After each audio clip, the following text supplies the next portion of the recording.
വന്ന് പള്ളിയിലെ ഉസ്താദിന് വരെ രക്ഷയില്ലാതായി. പാണ്ടിക്കാട് കൊടശ്ശേരി കാക്കാത്തോട് പാലം പള്ളിയിൽ പകൽ മോഷണം. ഈ കഴിഞ്ഞ ശനിയാഴ്ച രാവിലെ ഏകദേശം 10:15 കൂടിയാണ് ഒരു ബാഗുമായിട്ട് വന്ന ഇയാൾ പള്ളിയിലെ ഖത്തീബിന്റെ റൂം കുത്തി തുറന്നിട്ട് ഏകദേശം 20,000 രൂപയും മറ്റു സാധനങ്ങളും കവർച്ച നടത്തിയത്.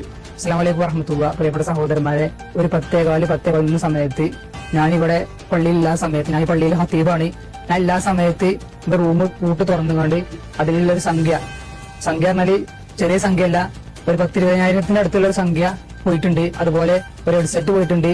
പിന്നെ എന്റെ മദ്രസയിലെ വിദ്യാർത്ഥി വന്ന സ്പ്രേ അതൊക്കെ എടുത്തു കൊണ്ടുപോയിട്ടുണ്ട്. റൂം തുറന്ന് അതിനുള്ള പൈസ കാര്യങ്ങളൊക്കെ ഒരു പൈസയൊന്നും ഇല്ല, എല്ലാ പൈസ എടുത്തു കൊണ്ടുപോയിട്ടുണ്ട്. ഞാൻ ഇവിടെ എല്ലാ സമയത്താണ് കൃത്യം 10-11 സമയത്താണ് ഇത് പോയിട്ടുള്ളത് കേട്ടോ. അപ്പൊ കിട്ടിയ പൈസ ഒക്കെ ബാഗിലാക്കി ആള് സ്ഥലം വിട്ടിട്ടോ. അപ്പൊ എല്ലാവരും മാക്സിമം ശ്രദ്ധിക്കുക, വീഡിയോ മാക്സിമം ഷെയർ ചെയ്യുക. കളവ് കേസുകൾ നമ്മളെ നാട്ടിൽ നിരന്തരം കൂടിക്കൊണ്ടിരിക്കുകയാണ്.